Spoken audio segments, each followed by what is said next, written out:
اعوذ باللہ من الشیطان الرجیم بسم اللہ الرحمن الرحیم رب اشرح لی صدری ویسر لی امری واحلل عقدۃ من لسانی یفقهوا قولی اللهم انفعنی بما علمتنی وعلمنی ما ينفعنی وزدنی علما اللهم ارنا الحق حقا وارزقنا اتباعه وارنا باطلا باطلا وارزقنا اجتنابه اللهم انا نسألك علما نافعا ورزقا طیبا وعملا متقبلا اللهم إني أعوذ بك من علم لا ينفع ومن قلب لا يخشع ومن نفس لا تشبع ومن دعوة لا يستجاب لها ربي يسر ولا تعسر وتمم بالخير وبك نستعين يا فتاح يا عليم اللهم فقهنا في الدين اللهم قوينا في الدين رب زدني علما آمين يا رب العالمين. آیت نمبر سورہ توبہ آیت نمبر 119. یا ایھا الذین آمنوا اتقوا اللہ وکونوا مع الصادقین. یا ایھا الذین آمنوا، اے لوگو جو ایمان لائے ہو، اتقوا اللہ، اللہ کا تقوی اختیار کرو، اللہ سے ڈرو، وکونوا اور ہو جاؤ، مع ساتھ، الصادقین سچ بولنے والوں کے ساتھ. اور اے ایمان والو تم سب اللہ کا تقوی اختیار کرو اور ہو جاؤ سچ بولنے والوں کے ساتھ. اس سے پہلے کون سا واقعہ پڑھا تھا ہم نے؟ ہاں، 3 صحابہ اکرام کا واقعہ ہم نے پڑھا. تو ماشاء اللہ ابھی وہ پوچھنا ہے، ہوم ورک یاد آ گیا الحمدللہ. ٹھیک ہے، تو 3 صحابہ اکرام کا ہم نے واقعہ پڑھا. کعب بن مالک، ہلال بن امیہ اور مرارہ بن ربیع. یہ 3 صحابہ اکرام تھے جنہوں نے کیا کیا تھا، کس بنا پر ان کو نجات ملی؟ سچ بولنے پر. سچ بولنے پر نجات ملی. تو اللہ سبحانہ و تعالیٰ اس کی اگلی آیت میں، آیت نمبر 119 میں کیا کہہ رہے ہیں؟ اے لوگو اللہ سے ڈرو اور اللہ کا تقوی رکھو اور سچ بولنے والوں کے ساتھ ہو جاؤ. یعنی ان کو سچ کا ریوارڈ یہ ملا، سچ بولنے کا. آپ صلی اللہ علیہ وسلم کو جو انہوں نے سچ کہا تو اللہ سبحانہ و تعالیٰ نے ان کی توبہ بھی قبول کی. اور پھر کیا سب سے بڑا شرف دیکھے کہ قرآن میں ان کا تا قیامت تک کے لیے ذکر زندہ کر دیا. تو یہ کیا ہے؟ سچ کا انعام ہے. تو اللہ سبحانہ و تعالیٰ نے فرمایا کہ اللہ کا تقوی رکھو اور کیا ہو جاؤ؟ سچ بولنے والوں کے ساتھ ہو جاؤ. تو اللہ سے ڈرنا کیوں ہے؟ دیکھیں ہم سچ بہت مرتبہ اس لیے نہیں بول رہے ہوتے کیونکہ ہم لوگوں سے ڈر رہے ہوتے ہیں کہ اگر میں نے سچ بولا نا اب مجھے مار پڑے گی، ممی مجھے ماریں گی، ڈیڈی مجھے ماریں گے، تو اس لیے ہم سچ نہیں بولتے. تو ہم کیا کر رہے ہوتے ہیں؟ وہاں پر اللہ کا تقوی نہیں، بندوں کا تقوی کر لیتے ہیں. تو اسی لیے ہم سچ کو نہیں نکال پاتے. لیکن ایک مرتبہ ہمت کر کے سچ بولنے کی کوشش کریں، بھلے ہی آپ نے کتنا بھی بڑا کام بگاڑا ہو نا، ٹرائی کریں. کیا ہوگا نا، زیادہ سے زیادہ آپ کو 2-3 ڈانٹ پھٹکار پڑ جائے گی، لیکن وہ جو ہے نا اس کو بار بار آپ کو ریکرنگ جھوٹ نہیں بولنا پڑے گا.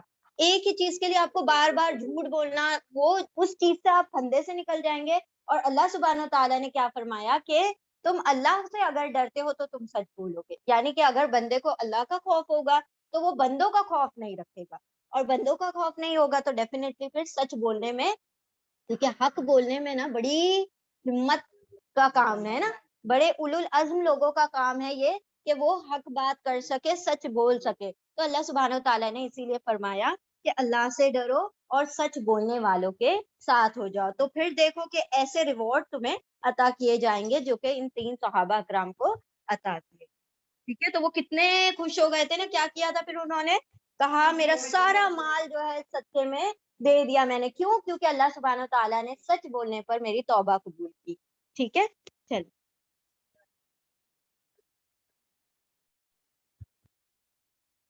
آیت نمبر 120. ما کان لأہل المدینۃ ومن حولہم، ما نہیں، کانا تھا، لأہل المدینۃ مدینہ کے رہنے والوں کے لیے، لیے اہل رہنے والے، المدینۃ مدینہ کے. یہ المدینہ لکھا ہے یعنی کہ واقع میں جو مدینہ شہر ہے اس کی بات ہوئی. صرف مدینہ لکھا ہوتا ہے تو کوئی بھی شہر کی بات ہوتی، المدینہ لکھا ہے تو یہ مدینہ منورہ کی بات ہوگی. ما کان لأہل المدینۃ، نہ تھا مدینے والوں کے لیے، مطلب یہ چیز زیب نہیں دیتی تھی مدینے والوں کو. ومن حولہم، و اور من جو، حولہم ان کے ان سب کے اطراف تھے، من الاعرابی دیہاتیوں میں سے، اعراب جو بدو لوگ ہیں، ٹھیک ہے، بدوؤں میں سے، ان کے یتخلفو کہ وہ پیچھے رہ جائے، کہ وہ پیچھے، خلفا یعنی پیچھے رہ جانے والوں میں ہو جائے، یا وہ واو الف سب خلفا کہ وہ پیچھے رہ جانے والوں میں ہو جائیں، عن رسول اللہ اللہ کے رسول سے، یعنی اللہ کے رسول تو کیا کریں، جہاد میں شریک ہو جائیں، اور تم کیا ہو، پیچھے بیٹھے رہ جاؤ. ولا یرغبو و اور لا نہ نہیں، یرغبو کہ وہ رغبت رکھیں، مطلب کسی چیز کی طرف انکلائن ہو، مائل ہو، نہ وہ رغبت رکھے بانفسہم اپنی جانوں کی، عن نفسہ آپ کی جان سے، یعنی اپنی جانوں کو محبوب نہ سمجھے آپ صلی اللہ علیہ وسلم کی جان سے. ایک مومن کون ہوتا ہے، جو رسول کی جان پر اپنی جانوں کو مطلب وہ کر دے نا، فدا کر دے. تو جو صحابہ کرام کیا کہا کرتے تھے، فدا کا امی و ابی یا رسول اللہ، یا رسول اللہ، میرے والدین اور میرے مطلب میری جانیں کیا ہو، آپ کے اوپر قربان جائیں. تو یہ اللہ سبحانہ و تعالیٰ بتا رہے ہیں کہ ایک جو نبی صلی اللہ علیہ وسلم کا مرتبہ اور مقام کیا تھا، وہ سب خلاف رہ جائیں، یعنی پیچھے رہ جائیں، میرے رسول اللہ اللہ کے رسول سے، عن رسول اللہ اللہ کے رسول سے، ولا یرغبو اور نہ وہ پسند کرے، نہ وہ محبت کرے، بانفسہم اپنی نفسوں سے، اپنی جانوں سے، عن نفسی ان کی جان کے مقابلے میں، ٹھیک ہے، اپنی جان سے زیادہ، ذالکا یہ بانہم اس وجہ سے کہ وہ سب لا یصیبہم نہیں پہنچتی انہیں ظمأن کوئی پیاس، ولا نصب اور نہ ہی کوئی تھکاوٹ، ظما پیاس اور نصب یعنی تھکاوٹ، ولا مخمصۃ اور نہ ہی کوئی بھوک نہ پیاس نہ تھکاوٹ، فی سبیل اللہ اللہ کی راہ میں، ولا یطعون اور نہیں وہ روندتے، موطئن کسی جگہ کو، یغیظ جو غصہ دلائے، الکفارہ کفار کو، یعنی کافروں کو جس بات سے غصہ آئے، ولا ینالون و اور لا نہیں، ینالون وہ حاصل کرتے نہیں، وہ پہنچتے، من عدوٍ کسی دشمن پر، لیلن کیا لکھا ہے، نیلن کوئی کامیابی، اللہ سوائے، کتبہ لہم بہی کتبہ لکھ دیا گیا ہو، لہم ان کے لیے، بہی اس کے ساتھ، عمل صالح نیک عمل لکھ دیا گیا ہو، یعنی ہر انسان کا مخصوص نیک عمل مقرر کر دیا گیا ہو.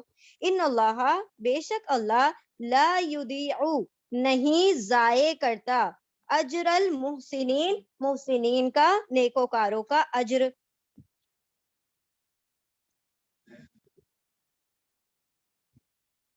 مدینہ کے رہنے والوں یعنی اہل مدینہ کو، اور جو دیہاتی ان کے گرد و پیش میں رہتے ہیں، ان کو یہ زیب نہیں دیتا، یعنی یہ ان کے لیے لائق نہیں ہے کہ رسول اللہ صلی اللہ علیہ وسلم کو چھوڑ کر پیچھے رہ جائیں، اور نہ یہ کہ اپنی جانوں کو ان کی جان سے زیادہ محبت کریں، یعنی اپنی جانوں کو زیادہ عزیز سمجھے اور ان کی جان کو عزیز نہ سمجھے. یہ اس سبب سے کہ یہ اس وجہ سے کہ ان کو اللہ کی راہ میں جو پیاس لگی اور جو تھکان پہنچی اور جو بھوک لگی اور جو کسی ایسی جگہ چلے جو کفار کے لیے موجب غیظ ہو، یعنی کہ کفار کو غصہ دلانے والا ہو، اور دشمنوں کی جو خبر لی، ان سب پر ان کا ایک ایک نیک کام لکھا گیا. یقیناً اللہ تعالی مخلصین کا اجر ضائع نہیں کرتا. یعنی اللہ سبحانہ تعالیٰ یہاں پر کیا فرما رہے ہیں، جنگ تبوک میں شرکت کے لیے چونکہ عام منادی دے دی گئی تھی، جنرل مطلب انسٹرکشن تھا نا، کہ کوئی بھی ایسا نہیں ہو بندہ جو کہہ دے کہ ہم رہ سکتے، کیونکہ سب کو جانا کمپلسری کر دیا گیا تھا. اسی لیے معذورین اور جو بوڑھے وغیرہ لوگ تھے، بوڑھے تھے اور جو بچے تھے یا پھر عورتیں تھیں یا معذور لوگ تھے، وہ پیچھے رہ گئے تھے. ٹھیک ہے، پھر شرعی عذر رکھنے والوں کو اللہ سبحانہ تعالیٰ نے چھوٹ دے دی تھی. پھر سب کے لیے اس میں شرکت ضروری تھی، لیکن پھر بھی جو مدینہ اور اطراف میں اس جہاد میں شریک نہیں ہوئے تھے، تو اللہ سبحانہ تعالیٰ ان کے لیے یہ آیت نازل فرما رہے ہیں کہ اللہ تعالیٰ ان کو لعنت ملامت کرتا ہے کہ ان کو رسول اللہ صلی اللہ علیہ وسلم سے پیچھے نہیں رہنا چاہیے تھا. کیونکہ جب تمہارا نبی، تمہارا لیڈر اپنی جان لگانے کے لیے تیار ہے، تو تم چونکہ سولجر ہو، وہ لیڈر ہو کر شامل ہو رہے ہیں، اور تم مطلب ان کے ماتحت ہو کر بھی ان کی مطلب نافرمانی کر رہے ہو۔ پھر یہاں پر جو چیز بتائی گئی ہے کہ اللہ سبحانہ و تعالیٰ نے یہاں پر جتنے لوگ نکلے، ان کو جو بھوک لگی، ان کو جو پیاس لگی، جو انہوں نے مطلب جو اپنے قدموں کو پٹکا، اور جس کی وجہ سے کفاروں کے دلوں میں جو دہشت پیدا ہوئی اور رعب ان کا جو مسلمانوں کا پڑا۔ دوسری چیز کیا فرمایا گیا کہ تھکان جو ان کو محسوس ہوئی، جو اس راستے میں جو ان کو تھکانیں محسوس ہوئی، اور جو بھی کفاروں کے دلوں میں انہوں نے اپنا غصہ ڈالا، اپنا رعب ڈالا، اور دشمنوں کی جو بھی خبر لی، اللہ سبحانہ و تعالیٰ نے ان کے ہر سٹیپ پر ان کو اجر دیا۔ یعنی جن لوگوں نے بھی اس میں شمولیت کی تھی، اللہ سبحانہ و تعالیٰ نے ان کا ایک بھی اجر ضائع نہیں جانے دیا۔ یہ کیا سمجھ رہے تھے بیٹھے رہ جانے والے، ہم تو آرام سے ہیں، ہم عیش و عشرت میں؟ اللہ سبحانہ و تعالیٰ نے ان لوگوں کو جو جہاد میں شامل ہوئے تھے، ان سے زیادہ اجر دے کر ان کو آگے بڑھا دیا۔ اور یہ صرف دنیا کی زندگی کو کیا بنائے بیٹھے تھے اپنے لیے کہ یہی سب کچھ ہے۔ لیکن اللہ سبحانہ، دیکھیں اصل میں کیا ہوتا ہے نا کہ یہ جو منافقین کیوں آپ صلی اللہ علیہ وسلم کا بھی ساتھ نہیں دیتے تھے، کیونکہ جو اجر ہے وہ ڈیلیڈ ہے، یہ دنیا میں نہیں مل رہے، تو آخرت میں مل رہا ہے، تو کون اتنا ویٹ کرے گا، کس کو پتا ہے کہ کیا ہونے والا ہے؟ تو اس وجہ سے یہ وہ نہیں کرتے تھے۔ جو انسٹنٹ اجر ملتا تھا، جو ایسے بس ہاتھ مل جائے، تو پھر اس کے اندر تو یہ شامل ہو جاتے تھے۔ لیکن جس میں ایسا پتا چلے کہ بھائی بہت تکلیفیں اٹھانی ہے، اور پھر اجر یہاں پہ بھی نہیں ہے، اجر ڈیلیڈ ہے، اجر ملے گا جنت میں ملے گا اور آخرت میں ملے گا، تو یہ پھر کیا کرتے تھے، پیچھے رہ جاتے تھے، مطلب ہر کام میں مطلب سستی اور کاہلی دکھا دیتے ہیں۔ اللہ سبحانہ و تعالیٰ نے فرمایا کہ جو بھی اہل مدینہ تھے اور جو بھی بدو اور دیہاتی لوگ تھے جو اطراف کے رہنے والے تھے، انہوں نے پیچھے رہ کر یہ اس بات کا ثبوت دیا کہ ان کو اپنی جانوں سے رسول کی جان پر زیادہ امپورٹینس دیتے ہیں، وہ اپنے آپ سے زیادہ محبت کرتے ہیں، وہ اپنے مالوں سے زیادہ محبت کرتے ہیں، اپنی جانوں سے زیادہ محبت کرتے ہیں، اور وہ رغبت رکھتے ہیں، اور ان کو آخرت کی کوئی فکر نہیں، ان کو اللہ سے ملاقات کا کوئی وہ نہیں ہے، شوق نہیں ہے۔ تو اللہ سبحانہ و تعالیٰ نے اسی لیے ان کو تنزیہ طور پر کہہ دیا کہ جو لوگ وہاں شامل ہوئے تھے، تو ان کی ایک ایک تھکان کا اللہ سبحانہ و تعالیٰ نے کیا کیا، ان کے لیے اجر عطا کیا، کیونکہ اللہ سبحانہ و تعالیٰ نیکی کرنے والوں کا اجر کہیں پر بھی ضائع نہیں کرتے۔ یعنی کہ ایک بندہ اگر کسی کو مسکرا کر بھی دیکھتا ہے نا، تو اس کے لیے بھی اس کا اجر لکھا جاتا ہے۔ آج کے دور میں مسکرانا بھی اتنا مہنگا ہو چکا ہے، ایکچولی بہت کاسٹلی ہو گیا ہے، کیونکہ ہمارے اتنے گرجز ہیں، اتنے پرسنل وہ ہو گئے ہیں کہ ہم کسی کی طرف دیکھ کر مسکرانا بھی نہیں چاہتے۔ تو یہاں پر اللہ سبحانہ و تعالیٰ کیا فرمائے کہ ہر چھوٹے سے چھوٹا کام جو تم نیکی کی نیت سے کرو گے، تو اللہ سبحانہ و تعالیٰ کیا کریں گے، اس کا اجر تمہیں دیں گے، وہ کبھی ضائع نہیں ہوگا، اور اللہ کے پاس واقعی میں کوئی چیز ضائع نہیں ہوا کرتی۔ چلیں ریپیٹ کریں، بسم اللہ الرحمن الرحیم، آیت نمبر 121۔ وَلَا يُنْفِقُونَ نَفْقَةً صَغِيرَةً وَلَا كَبِيرَةً وَلَا يَقْطَعُونَ وَادِيًا إِلَّا كُتِبَ لَهُمْ لِيَجْزِيَهُمُ اللَّهُ أَحْسَنَ مَا كَانُوا يَعْمَلُونَ۔ اور لا نہیں، ينفقون وہ سب خرچ کرتے ہیں، نفقتن کوئی بھی خرچ، کوئی بھی نفقہ، صغیرتن او کبیرتن چاہے چھوٹا ہو یا چاہے بڑا ہو، اور لا نہیں، کبیرتن بڑا، ولا یقطعون اور لا نہیں، یقطعون وہ طے کرتے ہیں، مطلب قطع کرتے ہیں، یعنی کہ اس راستے کو کاٹتے ہیں، یعنی کہ طے کرتے ہیں، وادین کوئی وادی، اللہ سوائے کتب لہم لکھ دیا جاتا ہے ان کے لیے، فرض کر دیا جاتا ہے ان کے لیے، لیجزیہم تاکہ وہ بدلہ دے انہیں، اللہ احسنا بہت بہتر، بہت خوبصورت، ما کانوا یعملون جو بھی وہ سب عمل کرتے ہیں اس کا، ٹھیک ہے۔ اور نہ ہی وہ خرچ کرتے ہیں کوئی خرچ یا کوئی نفقہ چھوٹا، اور نہ ہی کوئی بڑا، اور نہ وہ قطع کرتے ہیں یا طے کرتے ہیں کوئی وعدی، سوائے لکھا جاتا ہے ان کے لیے، لکھ دیا جاتا ہے ان کے لیے کہ وہ بدلہ دے اللہ انہیں، احسنا سب سے بہتر، ما کانوا یعملون جو وہ عمل کر رہے تھے اس کا۔ یعنی اللہ سبحانہ تعالیٰ یہاں پر اور مزید صفتیں بیان کر رہے ہیں. وہاں پر بھوک پیاس تھکاوٹ سب کچھ بیان کرنے کے بعد کیا کہا جا رہا ہے کہ وہ تو ہو گیا جان کی طرف سے کہ انہوں نے بھوک برداشت کی, تھکاوٹ برداشت کی, پیاس برداشت کی. اب یہاں پر بات کی جا رہی ہے مال کی, کہ اب یہ مال کے ذریعے سے جو خرچ کرتے ہیں اپنی جان کے ساتھ ساتھ مال بھی لگاتے ہیں. اب وہ مال چاہے چھوٹا ہو چاہے بڑا. ابو عقیل انصاری نے کتنا مال لائے تھے؟ تھوڑا سا تھا نا, کتنی چند کھجوریں تھی. آپ صلی اللہ علیہ وسلم نے کیا فرمایا؟ سارے مال پر یہ جو صدقہ ہے یہ کیا ہو گیا؟ بھاری پڑ گیا. کیونکہ انہوں نے رات بھر محنت کر کے کسی کے شخص کے کھیت میں محنت مزدوری کی, اور صبح میں مطلب وہ کچھ امیر نہیں تھے تو ان کو وہ جو کھجوریں ملی تو آپ صلی اللہ علیہ وسلم کو لا کر دے دیا. تو آپ صلی اللہ علیہ وسلم نے فرمائے سارے صدقوں پر یہ ابو عقیل کی کھجوریں جو ہیں سبقت لے گئی. تو یہاں پر دیکھیں اللہ سبحانہ تعالیٰ فرماتے ہیں کہ تم جو بھی صدقہ کرو گے, جو بھی خرچ کرو گے, جو بھی جہاد میں مال لگا رہے ہو, چاہے چھوٹا چاہے بڑا, چاہے کم چاہے زیادہ, اور جو بھی تم وادیاں کراس کرتے گئے, جتنی بھی تم نے راستے پار کیے, جتنی بھی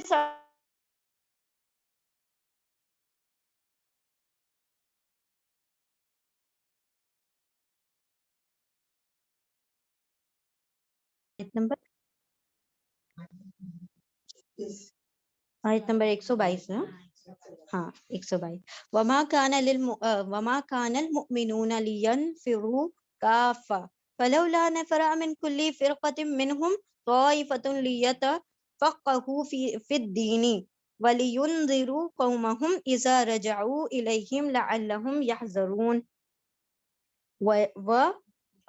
وما اور نہیں, کانا ہے, المؤمنین ایمان والوں کے لیے, لینفروا کہ وہ نکل پڑیں, سب نکل جائیں, کافہ سارے کے سارے, فلولا پھر, لو کیوں, لا نہیں, پھر کیوں نہیں, نفرا نکلی, من کلی فرقتن ہر جماعت میں سے, منہم ان میں سے, من سے, کلی ہر, فرقتن گروہ میں سے, ہر گروہ میں سے, منہم ان میں سے, طائفتن ایک چھوٹی جماعت, ایک گروہ, لیتفقہوا تاکہ وہ سمجھ حاصل کرے, تاکہ وہ سب سمجھیں, فقہ حاصل کریں, سمجھ بوجھ حاصل کریں, پھر دین کی, دین میں یا دین کی سمجھ حاصل کریں, وَلِيُنذِرُوا اور تاکہ وہ ڈرائیں, لوگوں کو آگاہ کریں, خبردار کریں, قومہم ان کی قوم کو, اپنی قوم کو خبردار کریں.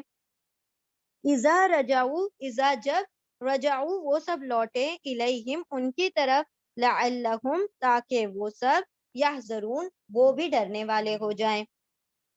اور نہیں ہے ایمان والوں کے لیے کہ وہ نکل پڑیں سارے کے سارے, یعنی جہاد کے لیے سارے کے سارے نکل پڑیں.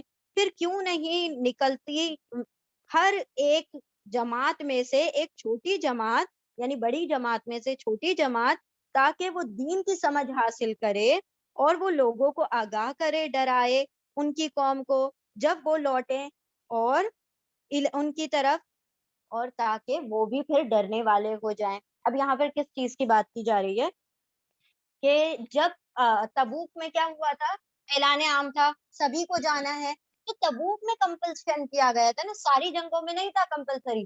تو یہاں پر کیا ہوا نا, جب تبوک کے بعد سارا جو یہ معاملہ ان لوگوں نے دیکھا کہ 3 صحابیوں کا یہ معاملہ ہو گیا, پیچھے رہ جانے والوں کا یہ معاملہ ہوا, تو ان لوگوں نے کیا کیا کہ مطلب جب دوسری جنگ کے لیے اعلان ہوا تو سارے کے سارے نکل پڑے, بولے نہیں ہمیں بھی جانا, ہم نہیں بیٹھ سکتے, ہم نہیں بیٹھ سکتے. مطلب وہ ایک جذبہ بھی پیدا ہو گیا اور ایک ڈر بھی تھا, خوف بھی تھا کہ بھائی ہم نہیں جائیں گے تو ہمیں بھی اللہ سبحانہ تعالیٰ پکڑ کر لے گا. تو ہر کوئی جانا چاہ رہا ہے, نہیں یا رسول اللہ ان کو جانے دے مجھے لے لیں, ان کو جانے دے مجھے لے لیں. تو یعنی ان کو یہ ڈر تھا کہ کہیں ہم گناہ گاروں میں شامل نہ ہو جائیں پیچھے بیٹھ کر. تو اللہ سبحانہ تعالیٰ نے فرمایا وہ وہاں کی نیسیسٹیز تھی, وہ اس وقت کی ضرورت تھی, کیونکہ بڑے قافلے کا, بڑے اس کا جنگ کا سامنا تھا, تو سب کو نکلنا ضروری ہو گیا تھا. اب چونکہ چھوٹی چھوٹی جنگیں ہیں تو ضروری نہیں ہے کہ سب کے سب جائیں, مطلب ایک مین پاور کا خامخواہ لے جانا, اور پھر اس کے بعد اتنی پھر ان کی دیکھ بھال کے لیے اور سارا کچھ کتنا مینجمنٹ چاہیے ہوتا ہے, زیادہ لوگوں کو جاؤ تو اللہ سبحانہ وتعالیٰ کیا فرما رہے ہیں کہ ایسا کیا کرو کہ جب زیادہ لوگوں کی ضرورت نہیں ہوتی ہے تو جن کی ضرورت ہے وہ جنگ میں مطلب بہادر بہادر چلے جائیں, سپاہی ہیں وہ سب چلے جائیں, باقی لوگ یہاں شہر میں بیٹھ کر کیا کریں, دین کو سمجھے, دین کو سیکھیں, کتاب اللہ کے اوپر غور و فکر کریں, اس کا فکر, اس کی سمجھ مطلب سیکھ لیں, اور پھر کیا ہو کہ جب یہ خود کیا ہو جائیں, مطلب اس چیز سے اچھے طرح سے وہ ہو جائے, پالش ہو جائیں, تو جب وہ لوٹنے والے جو جہاد والے لوٹ کر آئیں تو ان کو بھی آگاہ کر دیں, ان کو بھی وہ علم پہنچا دیں, تاکہ جس طریقے سے تم نے جو کچھ سیکھا ہے تو وہ بھی وہ اس چیز کا فائدہ اٹھا لیں گے. تو یعنی ہر طریقے سے خیر ہو گئی نا ایمان والوں کی.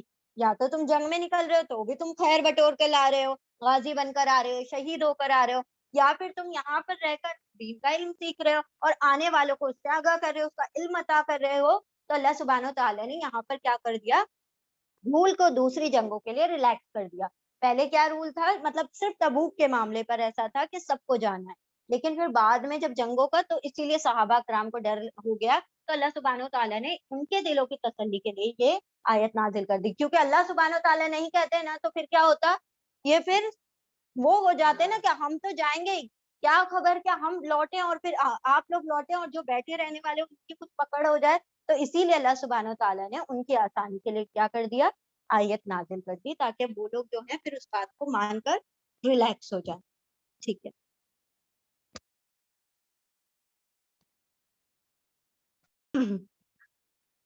سورہ توبہ آیت نمبر 123.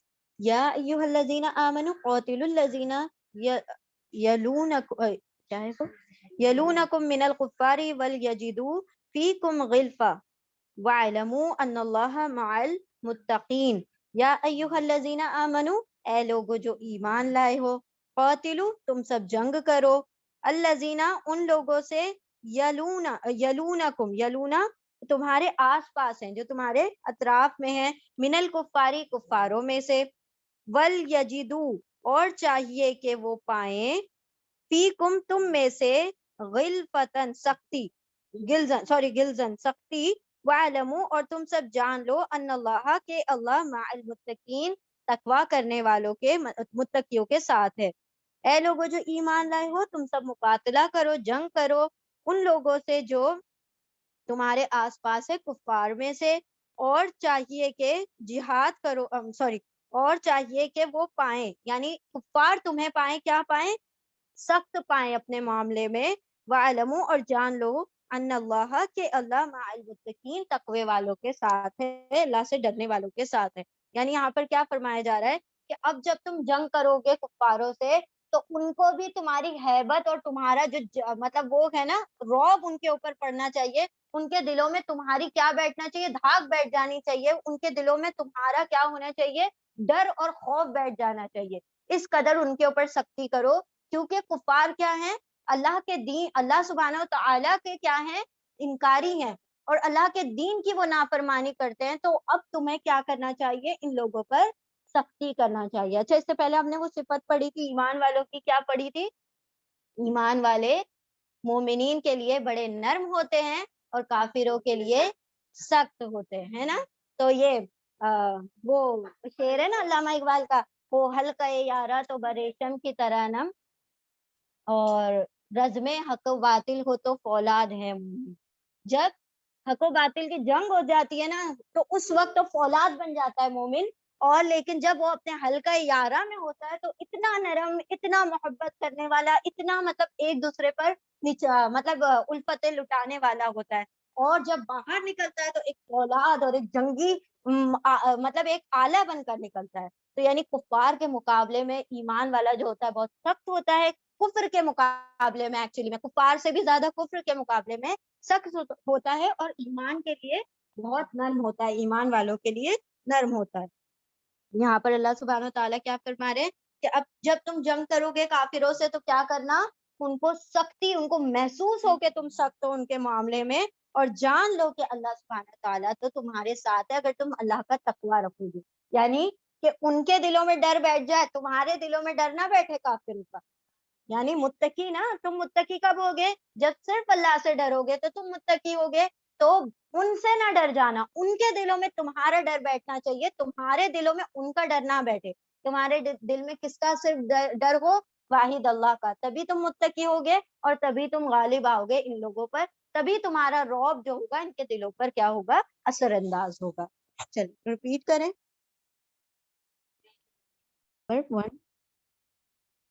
آیت نمبر 124 وَإِذَا مَا أُنزِلَتْ سُورَةٌ فَمِنْهُمْ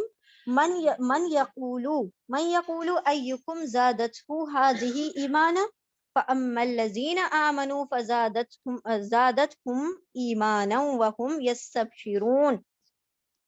وَإِذَا اور جب ما جب اذا ما اور جب بھی انزلت نازل کی جاتی ہے سورتن کوئی سورت فمنہم پھر من سے ہم ان میں سے پھر ان میں سے من جو یقولو کہتے ہیں ایکم کون سے ہیں تم میں سے کون وہ لوگ ہیں تم میں سے ایو یعنی کون لوگ ٹھیک ہے کم یعنی تم میں سے کون لوگ ہیں زادت ہو ایمان زیادہ ہو گیا ہو اس کا ایمان حاضی ایمانن اس صورت سے یعنی یہ جو نازل ہوئی ہے اس صورت سے ایمان کس کا زیادہ ہوا فاما تو رہے وہ لوگ الذین وہ جو آمنو جو ایمان لائے فزادتہم پھر زیادہ ہو گیا ہم ان کا ایمان وہم یستبشرون اور ہم وہ سب تو خوشیاں منا رہے ہیں.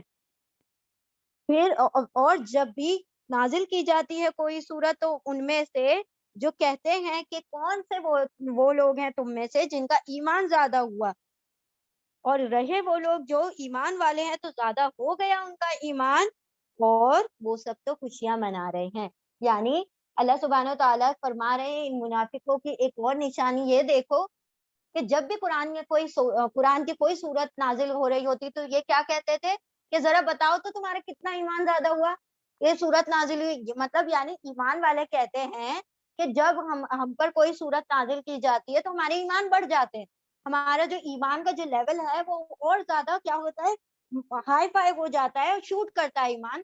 تو یہاں پر یہ لوگ کیا کہہ رہے ہیں کہ ذرا منافقین آپس میں کیا کہہ رہے ہیں ذرا بتاؤ تو تمہارا ایمان زیادہ ہوا بتاؤ ذرا تمہارا ایمان زیادہ ہو یعنی ایک تنزیہ طور پر مذاق اڑانے کے لیے ٹھٹا کرنے کے لیے کہ دیکھو یہ کہتے ہیں کہ ایمان زیادہ ہوتے ہیں ہمیں تو کسی کا ایمان زیادہ نہیں ہوا یہ صورت نازل ہوئی تو.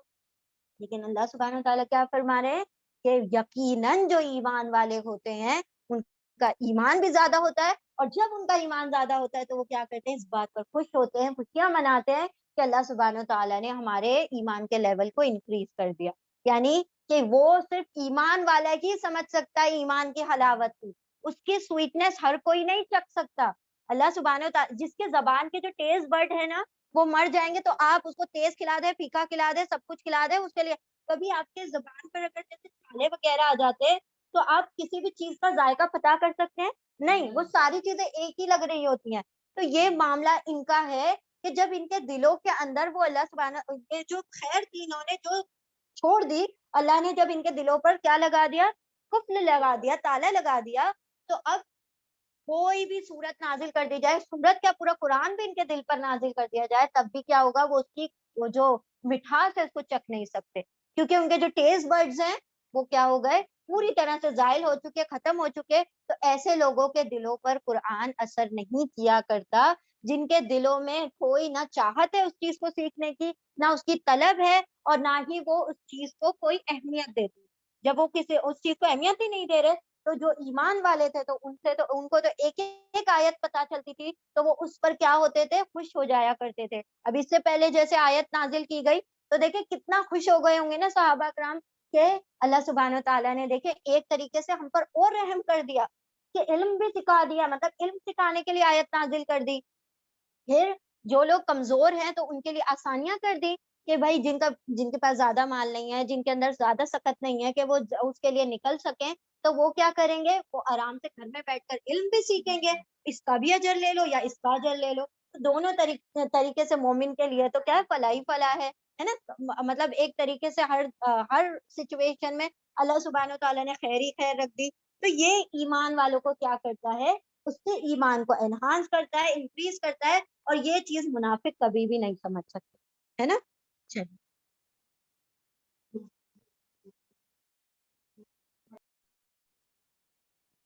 وَأَمَّا الَّذِينَ فِي قُلُوبِهِم مَّرَضٌ فَزَادَتْهُمْ رِجْسًا إِلَىٰ رِجْسِهِمْ وَمَاتُوا وَهُمْ كَافِرُونَ.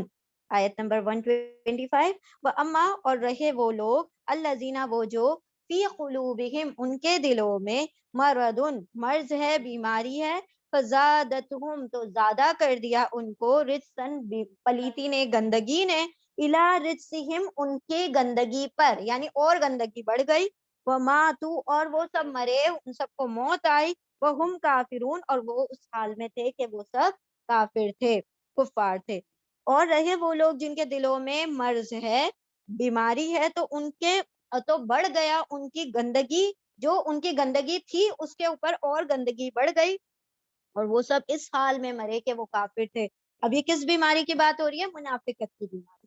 اللہ کیا فرما رہے ہیں کہ جن کے دلوں میں منافقت ہوتی ہے، منافقت کو اللہ سبحانہ تعالیٰ نے بیماری بھی کہا اور گندگی بھی کہا، دو چیزیں یہاں پر استعمال ہوئی نا، کہ جس کے دل میں نفاق ہے وہ سب سے برا دل رکھتا ہے اپنے پاس، اور وہ گندا مطلب پلیتی ہے، گندگی ہے، رجس ہے، اور ان کا یہ مرض جو ہے اس کے نفاق کی وجہ سے یہ جو بیماری تھی مزید بڑھ جاتی ہے، اور گندگی پر گندگی، یعنی ایک تو تھا یہ جتنا نفاق تھا اور مزید بڑھ گیا، کیونکہ جب انہوں نے اس چیز پر ٹوک لگانی شروع کی کہ بھائی تمہارے ایمان بڑھتے ہمارے تو ایمان نہیں بڑھتے، اللہ سبحانہ و تعالیٰ نے دیکھا کہ ان کے دلوں میں کوئی خیر نہیں ہے، تو کیا کیا؟ ان کی گندگی یعنی ان کے نفاق میں مزید اضافہ کر دیا، اور اس حال میں مرتے ہیں کہ کافر ہی رہ گئے، یعنی کہ ان کو توبہ تک کرنے کا موقع نصیب نہیں ہوتا، کیونکہ جب یہ اللہ کے دین کے خلاف کھڑے ہو جاتے ہیں تو اللہ بھی پھر کیا کرتے ہیں؟ پوری طرح سے ان کو ان کی گندگیوں میں، ان کے مرض میں، ان کے نفاق میں گھیر لیتے ہیں، اور پھر وہ اس حال میں مرتے ہیں کہ وہ کافر ہوتے ہیں۔ چل ریپیٹ کر لیں آیت نمبر 126، اولا یرون انہم یفتنون فی کل عام مرتن او مرتین ثم لا یتوبون ولا هم یذکرون۔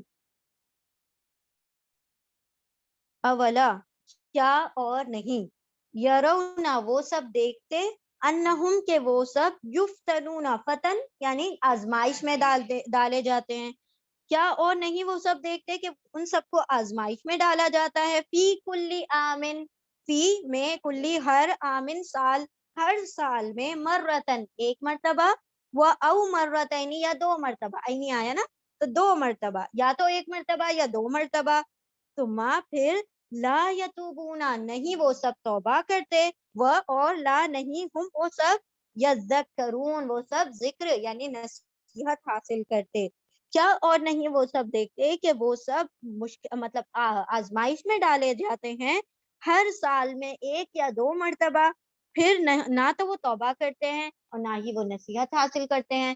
اللہ سبحانہ و تعالیٰ کیا فرما رہے ہیں کہ جب بندہ اللہ سے دور ہونے لگتا ہے نا، اللہ سے مطلب وہ قربت اس کی ختم ہونے لگتی ہے، تو اللہ سبحانہ و تعالیٰ کیا کرتے ہیں؟ اپنے قریب کرنے کے لیے اس کو ایک دو مرتبہ سال میں آزماتے ہیں۔ اب آزمائش کیسی ہو سکتی ہے؟ جانی آزمائش ہو سکتی ہے، مالی آزمائش ہو سکتی ہے، اس کو مال کا نقصان، اس کو تجارت کا نقصان ہو سکتا ہے۔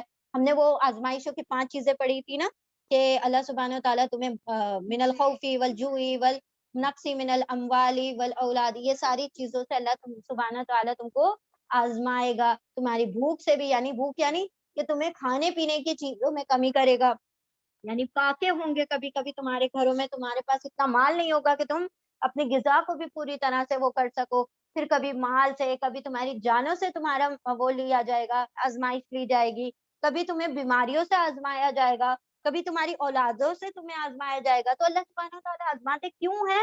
تاکہ بندہ اللہ کے قریب آ جائے، تاکہ اس نے جو گناہ کیا اس پہ تھوڑا سا پونڈر کرے، تھوڑا سا اپنے آپ کو تفکر اور تدبر کرے کہ مجھ سے یہ غلطیاں ہوئی تھی، اور وہ کیا کر لے؟ اللہ سے توبہ کر لے، اور توبہ کرنے کے بعد اللہ کے پاس لوٹ آئے۔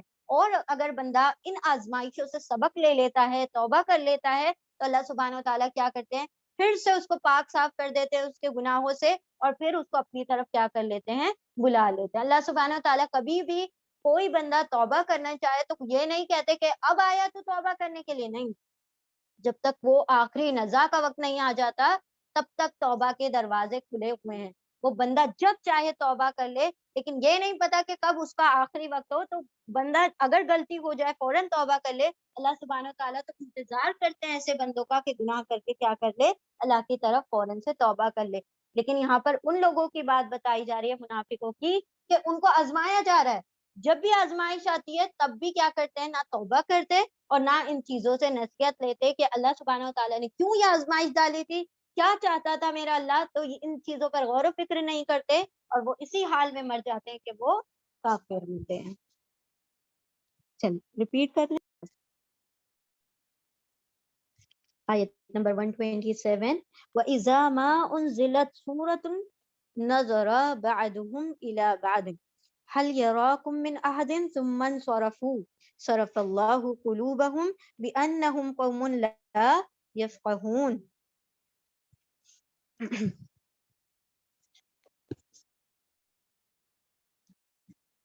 آیت کون سی تھی؟ وَإِذَا مَا, اور جب بھی, انزلت نازل کی جاتی ہے, سورتن کوئی بھی سورت, نظرا دیکھتا ہے, بعدہم الی بعدن, بعد ایک, ہم ان میں سے ایک, الی بعدن دوسرے کی طرف, ان میں سے کوئی ایک دوسرے کی طرف دیکھتے ہیں, حل کیا, یراکم دیکھ رہا ہے, من احدن کوئی بھی, کوئی ایک بھی, ثم پھر ان صرفو پھر وہاں سے وہ کیا کرتے ہیں, نکل جاتے ہیں, کھسک لیتے ہیں, پھر جاتے ہیں, صرف اللہ پھیر دیا اللہ نے, قلوبہم ان کے دلوں کو, بِأَنَّهُمْ کہ اس وجہ سے کہ وہ سب, قوم لا یفقہون ایسی قوم ہے جو نہیں سمجھ رکھتی, نہیں مطلب سمجھتے. وَإِذَا مَا اور جب بھی نازل کی جاتی ہے کوئی سورت, نظر بعضهم الى بعض وہ ان میں سے وہ سب ایک دوسرے کی طرف دیکھتے ہیں, هل يراكم من احد کہ کسی نے دیکھا تو نہیں ان کی طرف, تو ماں پھر ان صرفو وہ پھر جاتے ہیں وہاں سے, کھسک لیتے ہیں, صرف اللہ گھما دیا, پھیر دیا اللہ نے, قلوبہم ان کے دلوں کو, بِأَنَّهُمْ قَوْمًا لَا يَفْقَهُونَ اس وجہ سے کہ وہ ایسی قوم ہے جو سمجھتے ہی نہیں. یعنی یہاں پر کیا بتایا جا رہا ہے کہ جب بھی اللہ سبحانہ و تعالیٰ کوئی صورت نازل کر رہے ہو رہے ہوتے تھے اور ایسا موقع ہوتا تھا کہ صورت نازل ہو رہی ہے یہ بھی ہوں موجود, تو یہ دیکھتے کہ بھائی یہاں پر تو یہ مشرکوں کی آیتیں نازل ہو رہی ہیں, تو کافروں کی, منافقوں کی آیتیں نازل ہو رہی ہیں, کوئی مسلمان نے تو ہمیں نہیں دیکھ لیا, کسی ایک نے دیکھا تو نہیں, یعنی کوئی مسلمان ہمیں دیکھ تو نہیں رہا ہے. اگر کوئی نہیں دیکھ رہا ہے تو کیا کرتے ہیں, اس جگہ سے نکل جاتے, نہ ہم یہاں موجود ہوں گے, نہ ہمیں کوئی بات کیا. دیکھیں انسان کا ضمیر جو ہوتا ہے نا بہت ملامت کرتا ہے اس کی, اگر وہ کسی غلطی پر ہوتا ہے نا تو اس کو وہ ضمیر جینے نہیں دیتا. اب ان کو پتا ہے نا کہ ہم کیا کر رہے ہیں, منافقت کر رہے ہیں, ہم دکھاوا کر رہے ہیں ایمان کا, تو اب جب وہ ایسی آیتیں نازل ہو رہی تھی جو منافقوں کے لیے, تو یہ کیا ان کو برداشت نہیں ہو رہی ہوتی تھی, تو کیا کرتے تھے, یہاں سے نظر, بچے کیسے کرتے ہیں, ماں کی جہاں نظر بچی تو وہ کیا کرتے ہیں, کہاں غائب ہو جاتے ہیں, گھر سے باہر ہوتے ہیں, پتہ ہی نہیں چلتا. بالکل اسی طریقے سے وہ جیسے بچے کرتے ہیں اسی طریقے سے یہ کیا کرتے تھے, اگر کوئی مسلمان نہیں دیکھ رہا ہے تو یہ کیا کرتے تھے, وہاں سے نکل جاتے تھے. اب اللہ سبحانہ و تعالیٰ نے کیا فرمایا کہ اسی حرکتوں کی وجہ سے اللہ سبحانہ و تعالیٰ نے کیا کیا, ان کے دلوں کو ہی پھیر دیا. تو یہ اسی لیے وہ ہم دعا کرتے ہیں, آپ صلی اللہ علیہ وسلم کی دعاؤں میں سب سے ایک فیوریٹ دعا ہے, یا مصرف القلوب ثبت قلبی علی دین. ہاں ہاں, یا مقلب القلوب اور یا مصرف القلوب دو دعائیں, یا مقلب القلوب ثبت قلبی علی دینک, یا مصرف القلوب ثبت قلبی علی طاعتک, یہ دو دعائیں. تو یہ آپ صلی اللہ علیہ وسلم کی one of the most favourite دعا, یہ جو ہے نا صرفہ مطلب پھیر دینا. تو اے اللہ ہمارے دلوں کو اپنی اطاعت کی طرف پھیر دے. یہ دعا یاد کر لیں آپ لوگ انشاءاللہ, یا مصرف القلوب صرف قلبی علی طاعتک, یا مقلب القلوب ثبت قلبی علی دینک. ٹھیک ہے, ہاں تو وہ جو مقلب ہے اس کی جگہ مصرف ال کر دے. ٹھیک, مقلب القلوب مصرف القلوب, مصرف یعنی دلوں کو پھیرنے والا. یہاں پر آیا نا کہ اسی وجہ سے صرف اللہ قلوبہم, پھیر دیا اللہ نے ان کے دلوں کو, ان کی اسی حرکتوں کی وجہ سے یہ پھر جاتے تھے, اللہ نے بھی ان کے دلوں کو پھیر دیا, کیونکہ یہ سمجھ بوجھ ہی نہیں رکھتے تھے, یہ کسی حق کی بات کو اور اچھی بات کو سمجھنا ہی نہیں چاہتے تھے, تو اللہ سبحانہ و تعالیٰ نے کیا کیا, ان کے دلوں کو پھیر دیا. ٹھیک ہے, چلیں ریپیٹ کریں.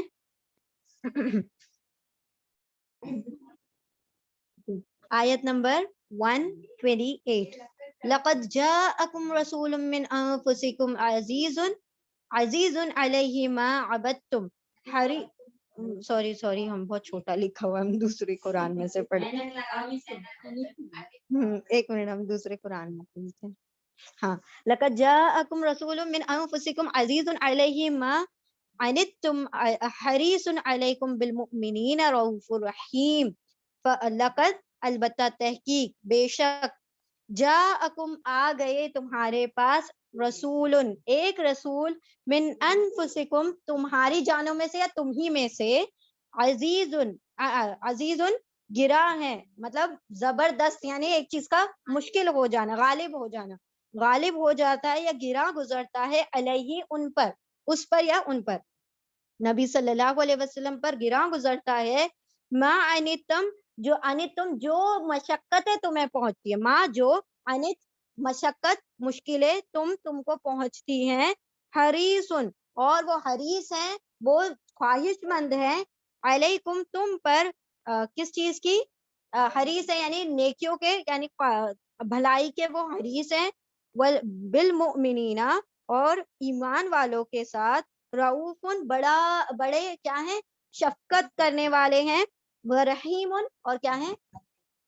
رحم فرمانے والے ہیں. یہ نبی صلی اللہ علیہ وسلم کی دو صفات یہاں پر بیان کی گئی ہیں، اور یہ اللہ سبحانہ وتعالیٰ نے احسان بیان کیا کہ البتہ تحقیق آ گئے تمہارے پاس ایک رسول تم ہی میں سے، وہ بڑا گرا گزرتا ہے ان پر جو تمہیں مشقتیں پہنچتی ہے، اور وہ بہت زیادہ حریص ہے، بہت زیادہ خواہش مند ہے تمہارے لیے بھلائی کے، علیہ مطلب علیکم لکھا ہوا ہے نا، تو وہاں پر وہ بھلائی جو ہے نا وہ وہاں پر بریکٹ میں آپ لوگ لکھ لیں، کیونکہ وہ وہاں پر مینشن نہیں کیا ہوا ہے.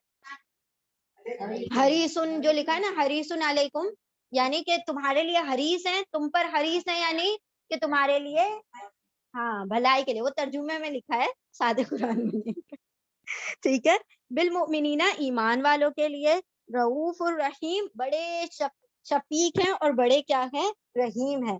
اللہ سبحانہ و تعالیٰ دیکھیں اب آخر سورہ میں جب مکمل ہو رہی ہے، اللہ سبحانہ و تعالیٰ احسان یاد کروا رہے ہیں کہ ذرا اتنی ساری باتوں کو تم ذرا غور و فکر کرو کہ تمہارے رب نے تم پر کتنا بڑا احسان کیا کہ تمہارے اندر، تمہارے درمیان نبی صلی اللہ علیہ وسلم کو بھیج دیا. اور یہ احسان یہ دیکھو کہ اللہ سبحانہ و تعالیٰ نے ان کے دل میں جو نرم خوئی رکھی ہے، ان کا جو کریم النفس شخصیت ہونے کا یہ معاملہ ہے کہ وہ ہمیشہ تمہاری بھلائی چاہتے ہیں. وہ اتنے حریص ہوتے ہیں کہ میرے جو صحابہ ہیں، میرے جو مطلب جو ماننے والے ہیں، جو بھی مطلب بلیورز ہیں، ان سب کو کیا مل جائے، ہر قسم کی خیر مل جائے، دنیا کی آخرت کی ہر خیر مل جائے. اور جب بھی تمہیں کسی بھی قسم کی مشقت پہنچتی ہے تو ان کے دل پر سب سے زیادہ کیا ہوتی ہے، تکلیف پہنچتی ہے. تو اتنا بڑا کوئی خیر خواہ ہوگا جو اپنے بارے میں کم سوچتا ہے، تمہارے بارے میں زیادہ سوچتا ہے. تاکہ ایک مرتبہ آپ صلی اللہ علیہ وسلم بہت خوش تھے، حضرت عائشہ رضی اللہ تعالیٰ عنہ فرماتی ہیں کہ یا رسول اللہ میرے لیے دعا کریں. تو آپ صلی اللہ علیہ وسلم نے فرمایا کہ اے عائشہ، اللہ سبحانہ تعالیٰ تمہارے اگلے پچھلے اور کھلے چھپے تمام گناہوں کی مغفرت فرما دے. حضرت عائشہ وہ مطلب بلش کرنے لگ جاتی ہے، اتنی خوش ہو جاتی ہے، اتنی خوش ہو جاتی ہے، یا رسول اللہ اتنی پیاری آپ نے میرے دعا کی ہے، اتنی خوبصورت آپ نے میرے لیے دعا کی ہے. تو آپ صلی اللہ علیہ وسلم فرماتے ہیں اے عائشہ کیا تمہیں خوشی ہوئی، میری اس دعا سے تمہیں خوشی ہوئی؟ تو حضرت عائشہ کہتے ہیں کہ مجھے خوشی کیوں نہ ہو، آپ نے میری مغفرت کی دعا کی ہے، مجھے خوشی کیوں نہ ہو. تو آپ صلی اللہ علیہ وسلم فرماتے ہیں کہ اے عائشہ یہ دعا جو میں نے ابھی تمہارے لیے کی ہے، میں تو ہر وقت اپنی امت کے لیے اسی دعا کو ہر نماز میں کرتا ہوں. اللہ اکبر. تو یہ معاملہ تھا آپ صلی اللہ علیہ وسلم کا. وہ تو وفائیں کریں اور ہم ان کے ساتھ جفائیں کریں، تو یہ کہاں کا معاملہ ہے، یہ کہاں کی وفاداری ہے. تو اللہ سبحانہ تعالیٰ ہمیں وہ احسان یاد دلا رہے ہیں کہ اے بندو ذرا وہ احسان تو یاد کرو کہ تم میں ایک نبی تمہیں میں سے بھیج دیا جو اتنا کریم النفس ہے کہ ان کو تمہاری ہر مشقت پہ تکلیف ہوتی ہے. آپ صلی اللہ علیہ وسلم اتنا رویا کرتے تھے اپنی امت کے غم میں، اتنا رویا کرتے تھے. بعض اوقات کھڑے کھڑے جب دعائیں کرتے تھے آپ صلی اللہ علیہ وسلم کے پیر میں سوجن آ جایا کرتی تھی. کبھی کبھی اب پیروں سے خون جاری ہو جایا کرتا تھا، اتنا روتے تھے، داڑھی مبارک پوری ترک ہو جایا کرتی تھی. کس لیے؟ کہ میرا ہر امتی جنت میں چلا جائے، میرے کسی امتی کو جہنم میں داخل نہ کیا جائے. بس یہی تو تڑپ تھی نا. پھر بندے کیا کرتے ہیں؟ آپ صلی اللہ علیہ وسلم کی نافرمانیاں کرتے ہیں. تو اس میں کیا رسول اللہ صلی اللہ علیہ وسلم کا کوئی نقصان ہے؟ ان کی نافرمانی میں، ان کی نہ مطلب اگر ہم ان کی اتباع نہ کریں تو وہ تو اللہ سبحانہ و تعالیٰ نے ان کو معصوم پیدا کیا، وہ تو جنت میں جانے ہی والے. ہمارا کیا بنے گا؟ ہم کس جگہ پر کھڑے ہوں گے؟ تو ہم نے اپنا سوچنا ہے کہ آپ صلی اللہ علیہ وسلم نے جو بھی کچھ کہا ہے وہ صرف اور صرف خیر خواہی کے لیے کہا. آپ صلی اللہ علیہ وسلم سے زیادہ ہمارا کوئی خیر خواہ نہیں ہو سکتا. حتیٰ کہ ہمارے والدین بھی اتنے ہمارے خیر خواہ نہیں ہو سکتے جتنے رسول اللہ ہمارے خیر خواہ تھے صلی اللہ علیہ وسلم. تو آپ صلی اللہ علیہ وسلم دوسری بات بتائی گئی کہ بڑے وہ شفیق، بہت شفقت کرنے والے، ہر کسی کے ساتھ وہ شفقت کرتے تھے، بڑی اور رحیم. وہ تو رحمت للعالمین بنا کے بھیجے گئے. وہ صرف ایمان والوں کے ساتھ رحیم نہیں تھے، وہ تو ہر آنے جانے چلتے پھرتے، حتیٰ کہ جو قیامت تک لوگ آئیں گے ان کے لیے بھی آپ صلی اللہ علیہ وسلم کا جو رحم ہے وہ زندہ و جاوید ہو گیا نا. آپ صلی اللہ علیہ وسلم نے جو امانت داری سے، جس خوبصورتی سے ہمیں قرآن سکھا دیا اور پھر اس پر عمل کر کے دکھا دیا اور اپنی احادیث ہم تک پہنچا دی، تو اتنا بڑا احسان تو پوری دنیا میں کوئی نہیں کر سکتا ہمارے اوپر اللہ سبحانہ و تعالیٰ کے بعد، ہے نا. تو اللہ سبحانہ و تعالیٰ یہاں پر ہمیں وہ احسان یاد دلا رہے ہیں کہ بندو ذرا اس احسان کو یاد کرو. تم تو سمجھتے ہو کہ دنیا کی ساری چیزیں جو ہیں اس کو جمع کر لینا وہ کیا ہے تمہارے اوپر نعمت ہے، بلکہ اس نعمت کو یاد کرو. اگر تم اس نعمت کو سمجھ گئے جس دن تو جنت تمہارا جائے مقام ہوگی، ہے نا انشاءاللہ. اللہ سبحانہ و تعالی ہمیں نبی صلی اللہ علیہ وسلم کی قدر کرنے والا، ان کی نصرت کرنے والا بنا دے، اور ان کی جو توقیر ہے، ان کی جو آپ صلی اللہ علیہ وسلم کے لیے اللہ سبحانہ و تعالی نے جو مراتب اور جو مقام محمود اللہ سبحانہ و تعالی نے طے کیا ہے، اللہ سبحانہ و تعالی ہمیں بھی وہاں پر جام کوثر آپ صلی اللہ علیہ وسلم کے ہاتھ سے پینا نصیب عطا فرمائے. چلیے ٹھیک ہے. فَإِن تَوَلَّوْا فَقُلْ حَسْبِيَ اللَّهُ لَا إِلَٰهَ إِلَّا هُوَ عَلَيْهِ تَوَكَّلْتُ وَهُوَ رَبُّ الْعَرْشِ الْعَظِيمِ. فَإِن پھر اگر، تولوا وہ سب پھر جائیں، مطلب آپ صلی اللہ علیہ وسلم کو ہم نے بھیج دیا، اب پھر بھی لوگ کیا کریں؟ پھر جائیں. فَقُلْ تو آپ فرما دیجئے، آپ کہہ دیجئے حسبی اللہ، کافی ہے میرے لیے اللہ، حسبی میرے لیے کافی ہے اللہ. اللہ لا الہ نہیں ہے کوئی معبود الا سوائے ہوا اس کے، علیہ توکلت اسی پر میں نے توکل کیا، اسی پر میں نے بھروسہ کیا، وہ ہوا اور وہ رب العرش العظیم بڑے عرش کا کیا ہے؟ رب ہے، مالک ہے. اور اگر پھر اگر وہ سب پھر جائے تو آپ فرما دیجئے کہ میرے لیے تو اللہ کافی ہے، نہیں ہے معبود سوائے اس کے کوئی، علیہ توکل تو اسی پر میں نے بھروسہ کیا، اور وہ تو رب ہے عرش العظیم کا، مالک ہے بڑے عرش کا. یعنی یہ جو دعا ہے یہ صبح شام کے اذکار میں صبح اور شام 7 مرتبہ پڑھنا چاہیے، ہے نا، صبح اور شام انشاءاللہ. تو یہ قرآنک دعا ہے، ٹھیک ہے. تو قرآنک دعا کو جنرلی ہم فالو ضرور کیا کریں انشاءاللہ. تو آپ صلی اللہ علیہ وسلم سے کیا فرمایا جا رہا ہے؟ ہم نے تو بندوں پر احسان کر دیا کہ آپ کو ان کے درمیان بھیج دیا، اب یہ ان کی خباثت ہے کہ یہ آپ کی بات کو نہیں مانتے، تو اب آپ ایسے لوگ جو آپ کی بات کو نہیں مانتے، آپ بھی ان سے بری الذمہ ہو جائیں. آپ کے اوپر ان کو پکڑ کے لانے کا کوئی وہ نہیں ہے. آپ کا جتنا حق تھا آپ نے کر دیا، آپ نے ان کو قرآن پہنچا دیا، آپ نے ان کو اپنے اخلاق سے سارا مطلب قرآن جو تھا اس کو ڈیمو کر کے دکھا دیا، یعنی کہ ایک پریکٹیکل بھی دے دیا، ایک تھیوری بھی دے دی، سب کچھ دے دیا. پھر بھی اتنا سب کچھ دینے کے بعد بھی اگر بندہ اس سے روگردانی کرے اور آپ صلی اللہ علیہ وسلم کی بات کو نہ مانے، تو اب آپ کو ہلکان ہونے کی ضرورت نہیں، اب آپ کو پریشان ہونے کی ضرورت نہیں ہے. آپ ایسے مطلب جو لوگ ہیں جو آپ کی باتوں کو نہیں مانتے ان سے کہہ دیں کہ میرے لیے تو میرا اللہ کافی ہے، اور وہ کیا ہے؟ لا الہ الا ہوا، اللہ کے سوا کوئی معبود نہیں ہے، اور میں صرف اسی پر اپنا سارا توکل رکھتا ہوں، میں اسی پر بھروسہ کرتا ہوں، اور وہ کیا ہے؟ رب العرش العظیم بڑے عرش کا رب ہے. بچے پوچھتے ہیں نا کہ اللہ کہاں ہے، تو ہم کیا جواب دیتے ہیں؟ اوپر نیچے دائیں بائیں، یہ سب نہیں کہنا چاہیے. بچوں کو صحیح بتایا کرے کہ ہمارا رب جو ہے عرش پر ہے. ٹھیک ہے انشاءاللہ. چلیں دعا کو ریپیٹ کر لیں، بہت ہی خوبصورت دعا ہے یہ، اللہ سبحانہ و تعالیٰ کا بھی ذکر اس میں. صبح شام یہ دعائیں 7 مرتبہ پڑھ لیتا ہے. یہ والی جو ہے حسبی اللہ لا الہ الا هو علیہ توکلت وہو رب العرش العظیم، تو وہ بندہ جو بھی خواہش کرے گا چاہے دنیا میں چاہے آخرت میں، اللہ سبحانہ تعالیٰ پھر اس کو عطا فرما دیں گے. یعنی پوری توکل اور پوری مطلب توجہ اور پوری امید کے ساتھ اس دعا کو کرے، اللہ سبحانہ تعالیٰ دنیا میں بھی آپ کے کام بنا دیں گے اور آخرت میں بھی انشاءاللہ. ٹھیک ہے، اس کا فائدہ ہے، اس کی اہمیت ہے اس دعا کی، کہ جو بھی ہم نے جو بھی چاہیے دنیا اور آخرت میں، اگر اس دعا کو صبح شام پڑھ کے مانگیں گے تو اللہ سبحانہ و تعالیٰ عطا فرما دیں گے. اللہ سے خیر خواہی مانگے، اللہ سبحانہ و تعالیٰ سے وہ صفات مانگے جو نبی صلی اللہ علیہ وسلم کو عطا فرمائی گئی تھی. اللہ سے کہیں کہ اللہ ہمیں بھی رؤوف الرحیم میں شامل فرما، ہمیں بھی وہ صفات عطا فرما جو صادق اور امین والی صفتیں ہیں، جس سے ہم بھی لوگوں کے اوپر کیا کریں؟ رحم کرنے والے بنے، لوگوں پر شفقت کرنے والے بنے، ایمان والوں کے لیے ہم بھی نرم ہو جائیں اور کافروں کے لیے ہم بھی سخت ہو جائیں. ہمارے دلوں میں کفر والوں کے، کافروں کے لیے اب کے دور میں بہت محبت ہو گئی ہے، بڑا احترام ہو گیا ہے. لوگ کہتے بھی ہیں کہ اس سے اچھے تو کافر ہیں، اس سے اچھے تو کفار ہیں. اللہ سبحانہ و تعالیٰ کہتے ہیں کہ نہیں، تم نے ان کے معاملے میں سخت رہنا ہے، ایمان والوں کے معاملے میں کیا ہونا ہے؟ نرم ہونا ہے. اور یہ اصل ایمان والے کی کیا ہے؟ پہچان ہے. چلے ریپیٹ ہو گیا نا، ریپیٹ. چلے ٹھیک ہے الحمدللہ. یہاں پر ہماری سورہ